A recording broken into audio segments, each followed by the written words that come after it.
you everyone for being Thank you everyone for being here. We're really excited to have Dr. Lawrence Yuen, who is the chief economist and oversees the research group at the National Association of Realtors. He supervised and is responsible for a wide range of research activity for the association, including NAR's existing home sales statistics, Affordability Index, and home buyers and sellers profile report. He regularly provides commentary on real estate market trends for its 1.4 million realtors. Dr. Yuen creates NAR forecasts, participates in many economic forecasting panels, among them the Blue Chip Council and the Wall Street Journal Forecasting Survey. He appears regularly on financial news outlets and a frequent speaker at real estate conferences throughout the United States and has testified before Congress. He also participates in an Industrial Economists Discussion Group at the Joint Center of Housing Studies at Harvard University. He has appeared as a guest on CSPAN's Washington Journal, and Dr. Yuen received his undergraduate degree from Purdue University and earned a PhD from the University of Minnesota at College Park. Dr. Yuen, welcome to Minnesota, and we look forward to everything you bring to us today. Thank you. Good morning, everyone, and President TJ for inviting me to speak. Just a little one correction. I don't think there is a University of Minnesota at College Park, University of Maryland. All right. I apologize. But nonetheless, I am very familiar with the Gophers, having attended Purdue, all these Big Ten basketball games or the football games, got great rivalry in the Big Ten. The housing market has certainly been a positive surprise during this difficult COVID period. Lives have been impacted, our daily routine flipped upside down, and many of us have suffered someone who really went through the COVID and may have passed away. So it's very, very difficult time. But the one silver lining throughout this process has been quite a remarkable real estate market. But the question becomes, what can we anticipate as we go into 2022? And also for Minnesota Realtors, just want to let you know that you are well represented.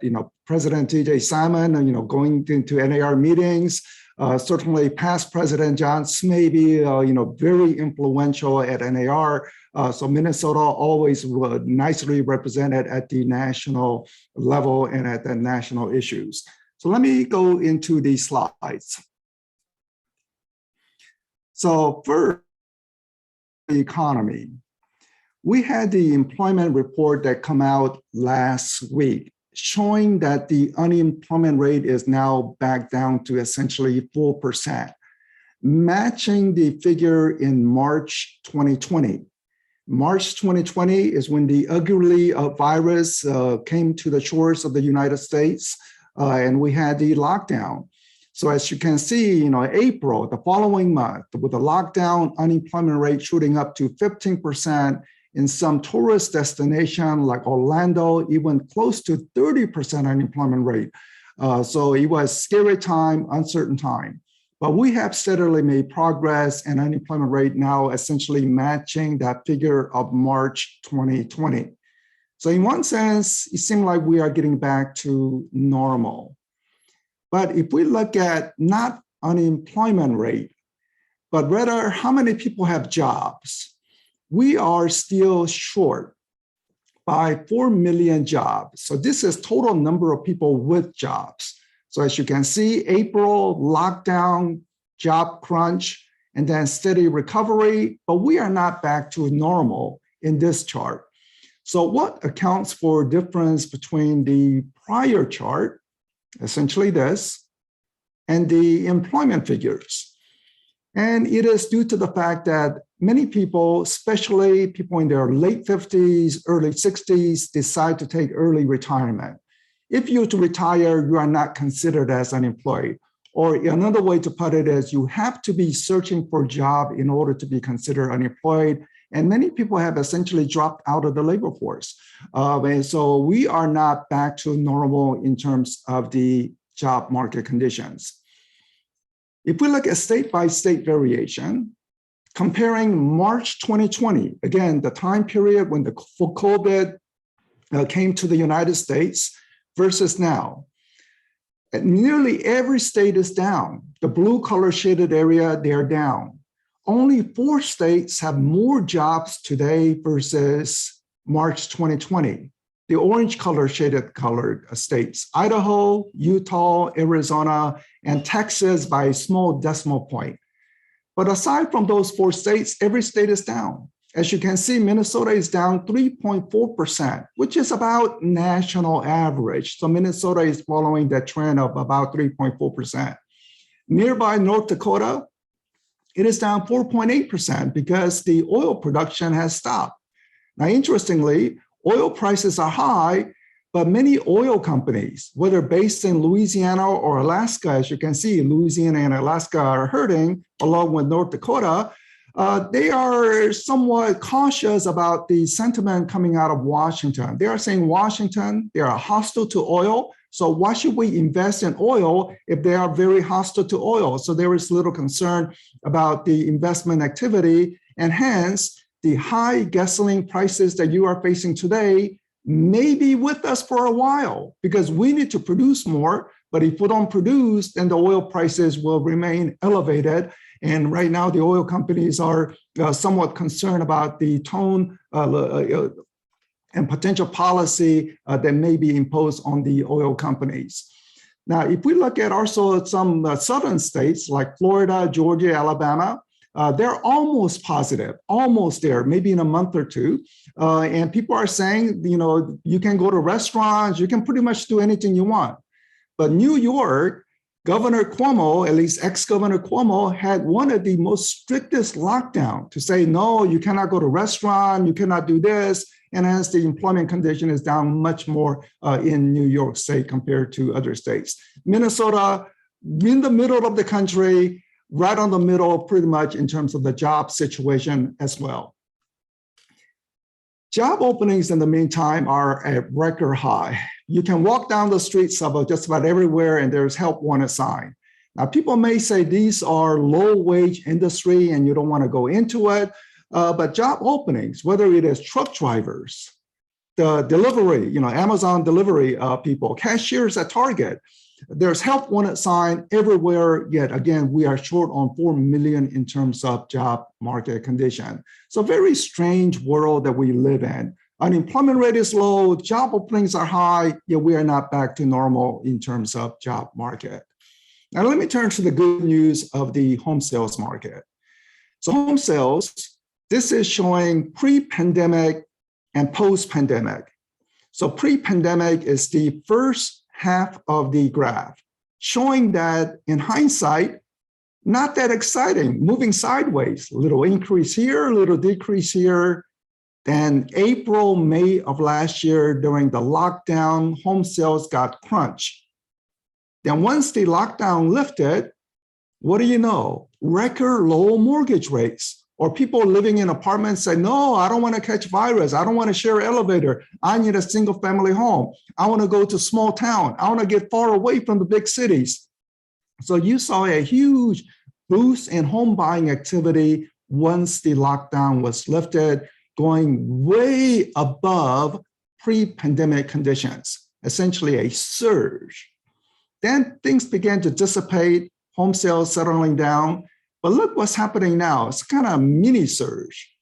We all know right now is a slow time of the year. I'm in Washington, D.C. Today is very cold, 35 degrees. But President TJ was mentioning that he was waking up to sub-zero temperature this morning. So I can certainly feel for you. But people generally don't want to go outside during cold weather time. So home sales, we know during winter months are slower. But what this chart is saying is that this winter will be one of the better winter compared to past history. Put it simply, it's going to be the second best winter home buying season in 15 years. Let me repeat, second best home buying season in the past 15 years. Only last year would have been better. So compare this winter with other winters and you would say, wow, this is the second best in 15 years. So after adjusting for all those seasonal factors, we are seeing somewhat of a mini surge in home sales. Now let's move into more longer term annual data, not to month data. So the annual data shows the following. So 2005, 2006, we know in hindsight it was a bubble and bound to crash. Subprime lending to those people who should not ever gotten those loans without checking income documentation, credit history. We gave up too many loans and it led to the foreclosure crisis, painful foreclosure crisis. Then we had a steady recovery. 2020, last year, the pandemic year, home sales, as you can see, was one of the better ones. But 2021 will be even better once all the numbers are tallied up for December. And the reason why 2021 is better than 2020 last year, even though we are past that surge, is that we have 12 months of activity in 2021. Last year, we got disrupted a couple of months. So that 12 months will lead to the annual sales being the best since 2006. Forecast for 2022, home sales are coming down. Nothing alarming, not a big decline, just a modest decline anticipated in 2022. Because I do believe the mortgage rate will begin to rise and that will begin to choke off some of the first-time buyers. New home sales. New home sales similarly move like the existing home sales. Again, 2005-06, huge bubble activity, too much building. Then crash, foreclosures, builders, many small-time builders went bankrupt, but now steadily recovering since the low point in 2010 and increasing. But look at the recent months data. You see that rather than increasing, it's beginning to weaken. We are in a housing shortage. We should be building more, keep ramping up construction. But why are we declining? And that's just due to the supply chain disruptions. All those container ships, they have those window frames, doorknobs, refrigerators, but it's not coming onto the shore. So there's a little slowdown due to the supply chain container ship issues, but I think that should dissipate by middle of next year. I think the builders have incentive. They produce, they're making money, they're making profit, but they are getting little disruption from the supply chain issues. And also the worker shortage, trying to find skilled construction workers has been very difficult in the current environment. One issue that we are monitoring is that contracts are not settling on time as usual. You know that you should never celebrate once this contract is signed because something could go wrong. Home inspection, the buyer demanding a little extra, the seller resisting. So you may never go into closing. So you cannot celebrate just from contract.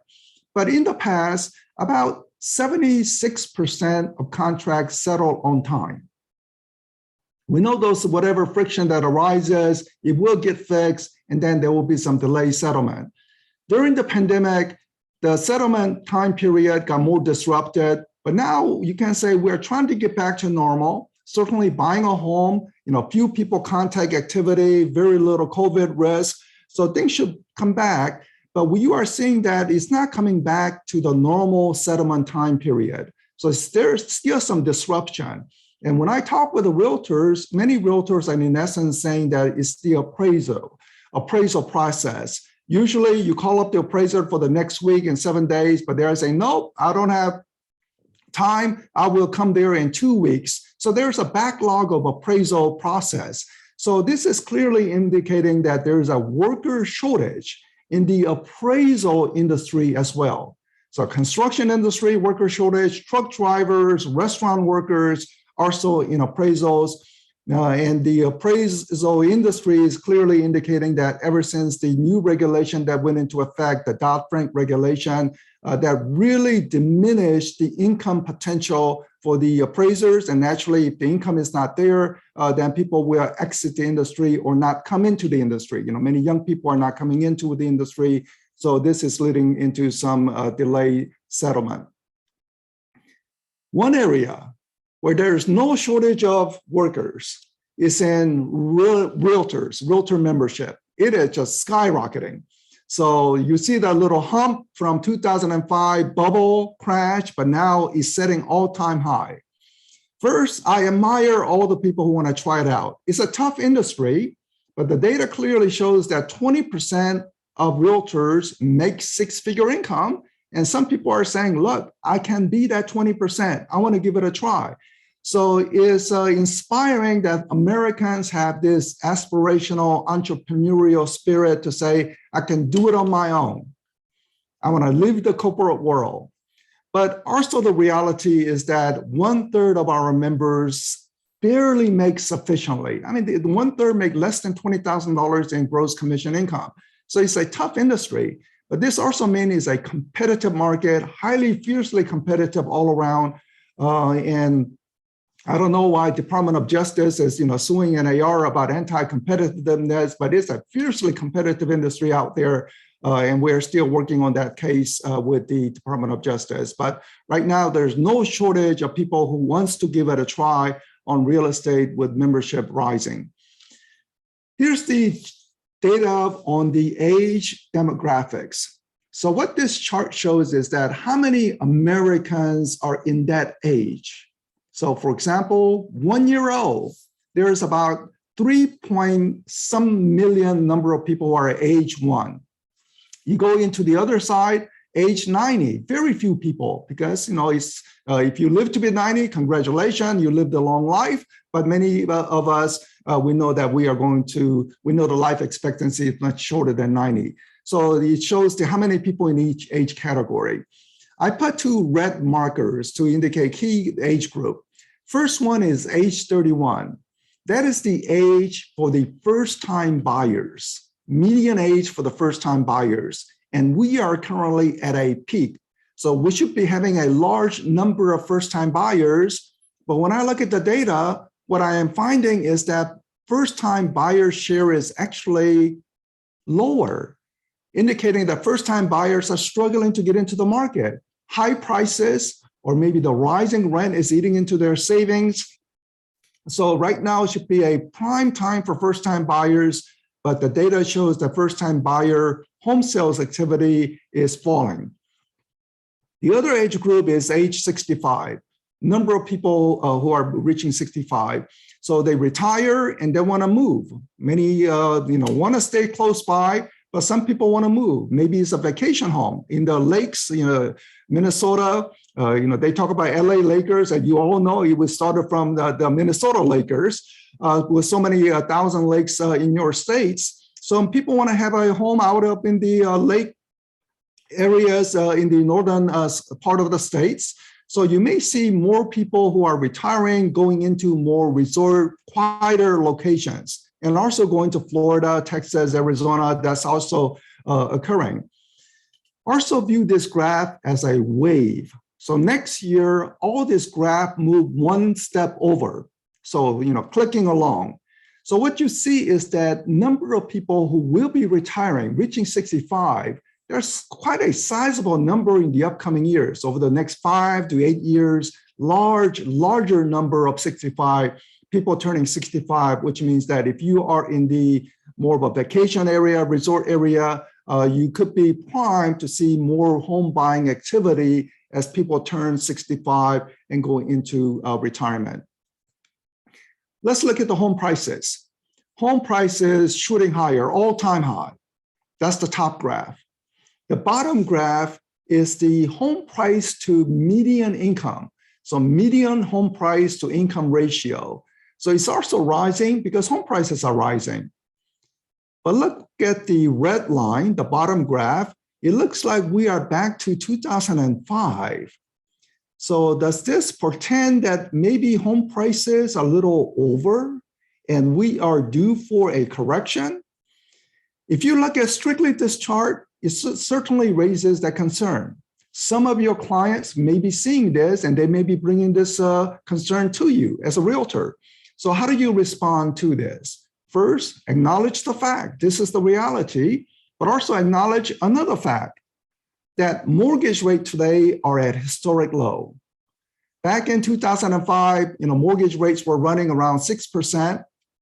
And of course, at today's 3% mortgage rate, even at higher prices, the mortgage payment to buy a medium priced home, and you compare with the median income, it's still very manageable. It's not anything alarming. So this is implied that home prices currently is being justified. Another way is to say, look, there's no inventory. When there is no inventory, prices do not decline. That's a simple way to explain it. But this is also showing that mortgage payment to income is very manageable. Some of the hot markets, Austin, you may have heard in the news press, because this is where many of the technology jobs are going from the Bay Area, San Francisco, San Jose, going into Austin. So it's really raising prices. Naples, Boise City. I mean, Boise City is also cold, but they're getting many Californians moving into the area. Ocala, Florida, Salt Lake City, Phoenix. New York City is an anomaly. New York City is the one city that actually experienced home price decline during the pandemic. And this is just a recovery after the decline. People left the city. Now people are saying, well, then there's a little value in the city, so they're coming back. So New York City is a sort of anomaly. Minneapolis is not here because they're running sort of, very solid, but many markets in America is also running solid. So Minneapolis, we're pretty much running in the middle of the pack, but this is the metro price for the Minneapolis metro market, which includes the St. Paul region. And as you can see, that 2005, there was a little bubble, foreclosure crisis, but now all-time high in home prices, $350,000 on a typical home price. Of course, you go into smaller towns and rural areas across Minneapolis, you can really seek out bargains, because you don't have to worry so much about the zoning regulation. It's really about the cost of construction plus added profits to it. So, but the Minneapolis market is again setting all-time high in home prices, which is certainly good news for homeowners, your past clients, but not a good news for first-time buyers. First-time buyers facing much higher prices than before. Mortgage rates are set to rise. It's been falling throughout the pandemic, which helped the home sales, but now it's anticipated to rise because inflation is popping out. Gasoline prices are high, food prices are higher, and Federal Reserve is getting concerned. They are saying our mandate is to contain inflation. So because of that, they are beginning to taper. Taper is a jargon to say they will not buy mortgage-backed security as much as before. What does this mean? This means that your client got a mortgage from Wells Fargo, Bank of America, or mortgage lender. But the reason why your client got the mortgage is because Bank of America and Wells Fargo know they can sell it to Fannie and Freddie for the most part. Fannie and Freddie in turn is selling it to the Federal Reserve. So almost like a hot potato. Here it is, you pass it along. But the last chain, the Federal Reserve is saying, we don't want to buy it anymore, which means that Fannie and Freddie has to find other buyers. It could be Minnesota Teachers Pension Fund. It could be Goldman Sachs and Wall Street. It may have to be Chinese government, but they have to find other buyers. And only way to find other buyers is to offer higher interest rates. So higher interest rate, this filtering down will also impact consumers. Secondly, Federal Reserve has indicated they will raise interest rate in 2022, next year. I would say probably late spring, early summer is the time frame when they will raise. So longer a consumer waits, they will likely face higher mortgage rates. I think it's going to reach 3.7% this time next year. So you look at December of next year, around 3.7%. Currently is around 3%, so please take this into consideration. My forecast could be wrong, but I think the overall direction is for a little rise in mortgage rates.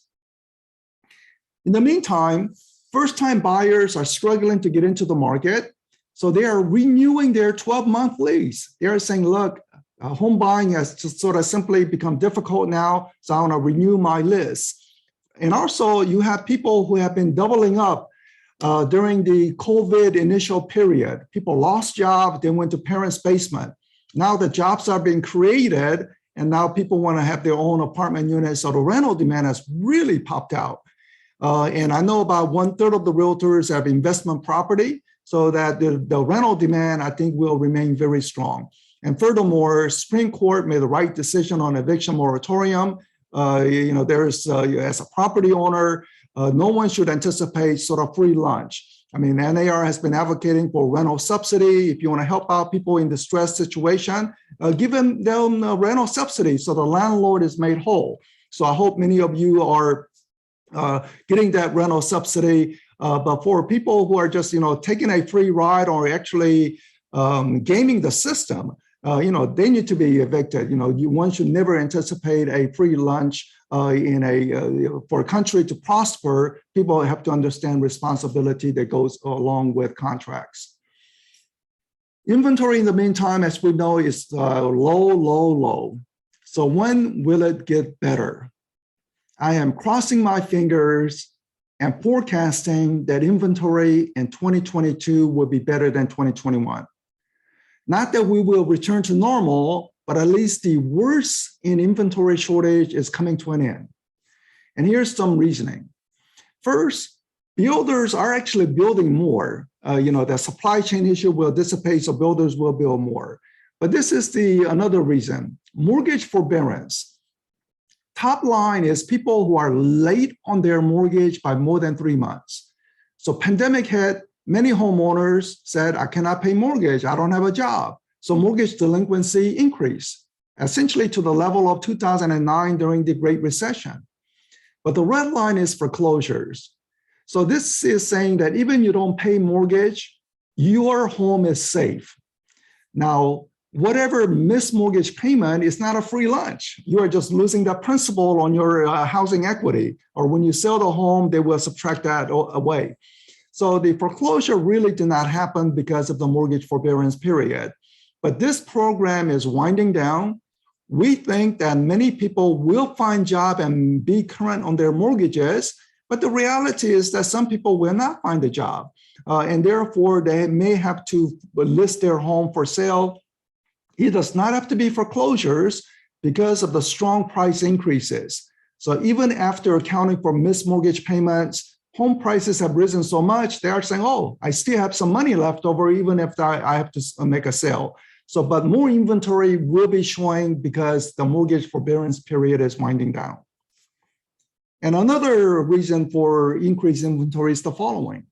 The number of death certificates in the US, all the deaths, dying from old age, cancer, automobile accident, drug overdose. Did you know that there's twice as many people who die from drug overdose in San Francisco compared to COVID death?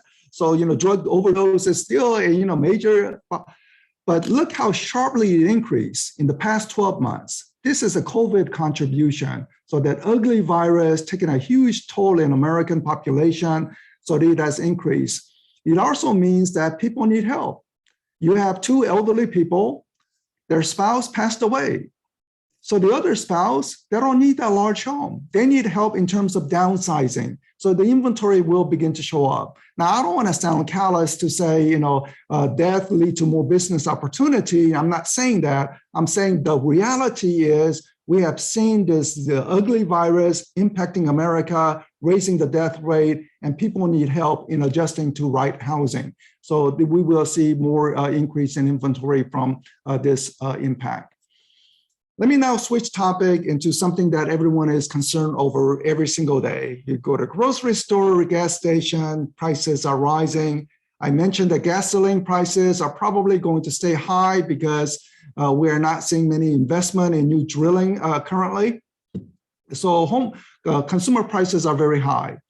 So given that prices are high, some may be asking the question, what can I do to protect against inflation? Should I buy gold? Should I buy cryptocurrency? What should I do? Well, one thing that you should show is the following chart. This is showing that real estate is a very good hedge against inflation. 1970s, high inflation. I remember Gerald Ford running on campaign, whip inflation now. We have to get rid of this inflation because inflation was on the minds of everyone in the 1970s. So consumer prices increased 7.1% in 1970s. What about home prices? It increased 9.9%, better than inflation. The 1980s, interest rate increased up to 18% mortgage rate at one point, 18% mortgage rate. How did that impact the housing market? Home sales crash, very little home sales activity at 18% mortgage rate. But incredibly, home prices did not decline because the rents were rising. When there was an inflation, rents are rising because of the higher rents. Home prices really never declined. The 1990s, you see that home prices outpaced other decade, so on. Essentially, it's showing that home prices generally either keeps up with inflation or do slightly better. So if you have somebody who is saying, I'm concerned about inflation, do I want to buy gold or others, say, why don't you consider real estate? And also just simple logic. You buy a home and nearly everyone is getting that 30-year fixed rate mortgage. So your monthly payment is fixed for the life of the loan. So next year, rents are higher. 2 years from now, even higher. So rents are keep rising in an inflationary period, but your mortgage payment is fixed at the same time home prices are rising. My final slide is this, forecast for the next year. This is showing year by year change in home sales and home prices. This is a national figure. You can also run the numbers for Minnesota or your local market, and essentially you will see something very similar to this pattern. So in 2015, home sales increased 6.3%, home prices 6.8%. Combined impact, the dollar volume have increased by 12% in 2015. And then you see other years. So 2020, the pandemic, unit sales increased 5.6% because of the huge surge in the second half of the year. Home prices is strongly rising. But in 2021, this year, we are even doing better than last year, especially on home prices. So dollar volume really rising 21%. Next year, sales are coming down because of higher mortgage rates. Home prices still rising. We're not in danger of any decline. Many people have said I'm conservative on home prices, but I think home prices will clearly not match the 2021 figures. But if I'm right, we're saying industry dollar revenue will rise by 1%. Another way to put it is, if you thought 2021 was a good year, next year would be essentially the same. This is what this is implying. So with this, best of luck to everyone in the upcoming year.